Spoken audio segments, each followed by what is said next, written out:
Bien, bienvenidos una vez más a las grandes entrevistas con grandes profesionales y grandes expertos del sector. Hoy estamos con alguien muy especial, alguien que ha sido New York Times bestseller, está entre los top 5 de streaming broadcaster, está entre los 10 influencers de social media, creador de la Universidad de Vendedores, ha trabajado con el Pentágono, con LinkedIn, con Google, con Microsoft, con grandes empresas y también ha sido alguien que nos ha influenciado mucho en el mundo de las ventas. Hoy tenemos la oportunidad de estar con Grant Cardone. Thank you very much, Grant, for this opportunity, for this interview with you. I'm sorry for my English, because I don't speak English very well.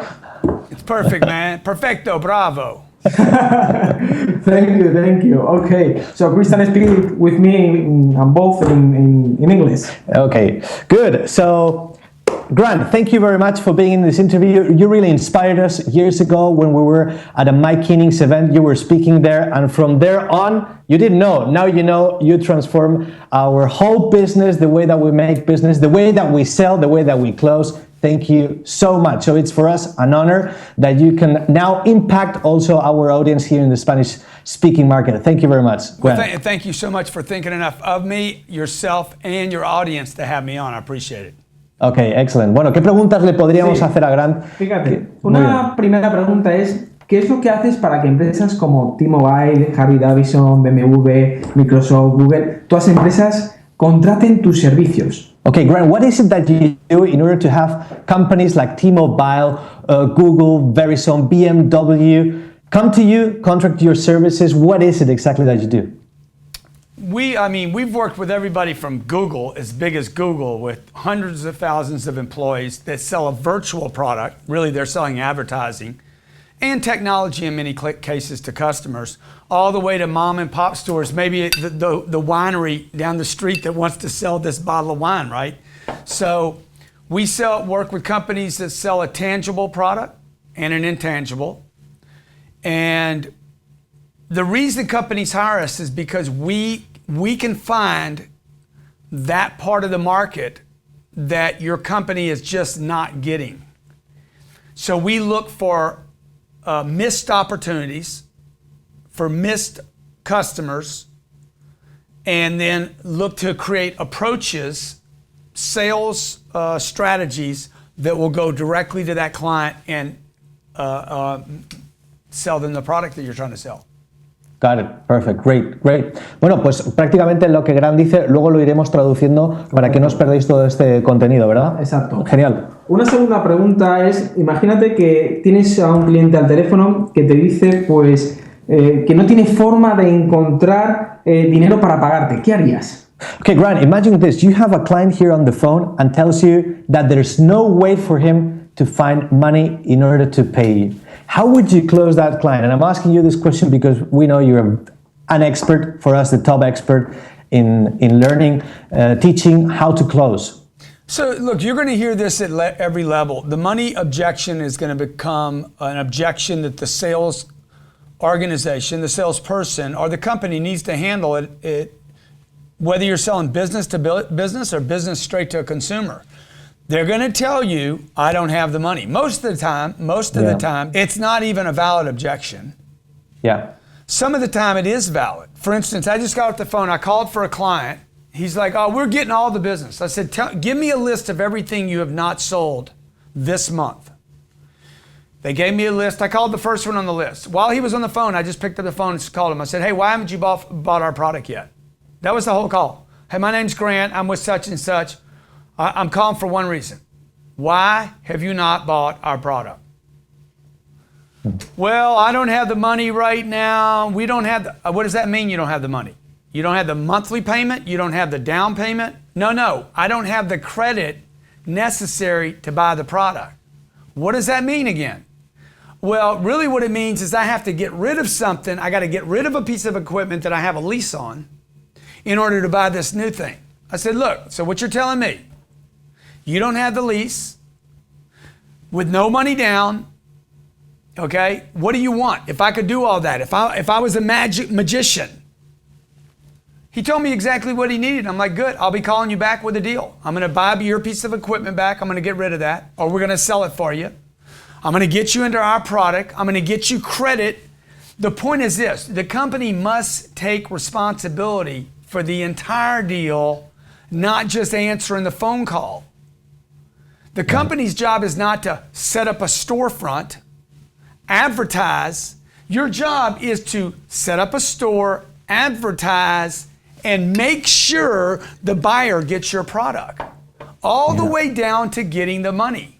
So in real estate, the real estate industry is almost criminal at this. The real estate agent says, it's not my job to get the financing. Look, if you don't get the financing, you're not going to get the deal done.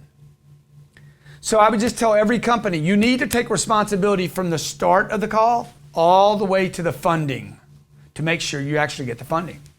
Right, exactly. Muy bien, genial. O sea que consejos muy prácticos que los veréis traducidos, ¿no? Y como vamos mal de tiempo, quizás podemos ir a la siguiente. Let me just say something before, because I know already your viewer, the viewer is thinking, oh, that'll work in America, but not here in Spain. Yeah. Okay. Yeah, because the mentality, idiosyncrasy, or the mindset of the people. What would you say? It's ridiculous. It's ridiculous. Okay, it's completely ridiculous. Why is there a Starbucks in Madrid? Because a guy in America decided to put a Starbucks where you guys didn't put it. Yeah. So you guys got to knock off this thing. Sales is about people. It's not about Spanish, Russian, Mexican, American. When I'm selling people, it's not about men and women. When I am selling a person, we're making a decision not on sexes or races or countries. Yeah. Do you want this or not? Yeah, I want it, but I don't want to pay that much. I understand. So what the guy's telling you now is he wants his money more than he wants this. At the moment, he wants this more than he wants his money, a transaction will take place. That has nothing to do with nationality. Got it. Perfect. Very good explained. Thank you. Yeah. Thank you. La verdad es que genial. Podríamos hacerle la pregunta que estábamos viendo acerca si tiene una persona en un equipo que puede ser muy bueno vendiendo, ¿no? Sí, puede ser muy bueno vendiendo, pero que quizás desde su infancia tiene esas creencias limitantes de que no puede llegar a ser un buen vendedor, que no sabe cómo cerrar ventas. ¿Qué le dirías? ¿Qué harías para entrenarle, para cambiarle quizás esa mentalidad? Grant, imagine this. You have a person in your team who can be very good at selling, but you know what? Some childhood beliefs tell him that he's not a good closer. How would you train him? Well, number one, there's a big difference between selling and closing. Most sales company people that train salespeople do not. They mesh the two together. Okay. They're not the same thing. I know people that are great at selling that cannot close. I know people that know how to close. They never developed the sales skills. Okay. You know, in soccer, you guys are freaking soccer freaks. Yeah, we are. I know y'all love this game. You love this game, right? But just because I can set a ball up doesn't mean I can score, right? Yeah. So I might be good on defense and not good on offense. So look, you have to develop the skill set. You know, if you're going to go from playing defense to playing offense, from selling to closing, you have to develop the sales skill. Most companies, unfortunately, are only looking for salespeople. Yeah. As opposed to, oh, wait a minute, I need somebody, ask for the order now. See, exactly. it's like, sell me the wine, that's one thing. Oh my God, man, 2011, only 2,500 bottles in the world. Grant Cardone had this in his office. That's selling. Yeah. There's no close there. Where's the close at? The closer's going to do this. $225. There's 250 bottles in the whole world. Okay? Never drink it. Never drink it. Keep it in your cabinet. It'll be worth tens of thousands of dollars. Check, Visa, MasterCard, American Express, how you want to pay for it. See, they're two different things, right? Two different, yeah, okay, I understand. Así hay dos personas diferentes, ¿no? Así que quizás la siguiente pregunta, ¿cuál sería? La siguiente pregunta es, por ejemplo, si tuvieras que hacer dinero de forma rápida, de forma también ética, ¿qué problema solucionarías? ¿A qué nicho te dirigirías? Okay, and even before this question, so you have two people, one that can sell, fill up the pipeline, and one that can close very good. Which one would you pick for your company? Well, I would pick them both. You pick them both? Okay. I mean, because I don't believe that people cost money. Okay. The only company that would only hire one of them is a company that doesn't understand that people don't cost money. Got it. You need to invest in people, okay? You need to invest in people. You need to be willing to fail with people. You need to be you need to be able to keep expanding your company so people are like, wow, man, things are growing here. A big mistake with companies in America, for instance, is people try to stay small, little tiny companies, and they try to stay tiny. Little, small, right? Poquito. You say poquito, little, tiny? Poquito. Yeah. Poquito, muy bien. You want to expand. I would hire both guys. Ok, great. O sea, él contrataría directamente a las dos personas si tuviera alguien que cierra muy bien y que vende muy bien. Okay, Alfonso made a good question regarding, you have several companies, you have a lot of know-how in how to do businesses, in finding niches where you can make money. And you know a lot of companies in very different niches. If you would need to make money fast in an ethical way, what product would you sell and in what niche? I mean, there's so many problems in the world. Like, if you solve a problem, you'll get money. The bigger the problem you can solve, the more money you get. So sales basically takes place. The only reason anybody ever buys anything is to solve a problem. Even if it's a piece of art. The guy buys, there was a report of some guy buying a $5 million piece of art recently. Mm-hmm. He's trying to solve a problem. Yeah. He no longer values his money. He's got a wall that he wants a piece of art on. Maybe that's it. Maybe it's he wants to impress someone. Maybe he's worried about, he's in Argentina or Venezuela, he's worried about his cash being worth nothing. So people are trying to solve problems. People will buy condos in Miami, for instance. Guy buys a $32 million condo. Never moved into it. Why? Trying to solve a problem. So I don't think there's one niche or one market. If you can solve problems, the bigger the problem you solve, the more money you're going to make. The faster you can solve those problems, the more money you're going to make. Just look for a place where you can ethically solve big problems and make things better for a lot of people, and you're going to make money. Great. O sea, todo lo se reduce al final, cuanto más grande el problema, más dinero habrá en ese mercado, porque la gente al final paga por solucionar un problema. Es así de claro y así de sencillo, ¿eh? Genial. Muy bien, pues perfecto, muy bien. Llegamos ya casi al final, ¿no? Sí, perfecto, bravo. Muy bien. Español es muy bueno. Oye, ¿nos podría contar algo de su libro? Eso queríamos decir, ¿no? El libro de Vendes o no, que es desde luego muy bueno. Yo pienso que sería bueno que nos contara acerca del libro. So, Vendes o Vendes. We know sell or be sold. You have it already translated in Spanish. So we thought, how can we bring more of your know-how into the Spanish-speaking community? And although not everything is translated, but I think you already have some plans for the Spanish-speaking market, because it's huge and they're hungry to and even to invest in how to sell, how to close, all the information that, for example, you can provide in that area. Sell or be sold. In Spanish, where can people get actually a copy of that book? Is it available digitally, physically? How can we help you get these books into the Spanish market?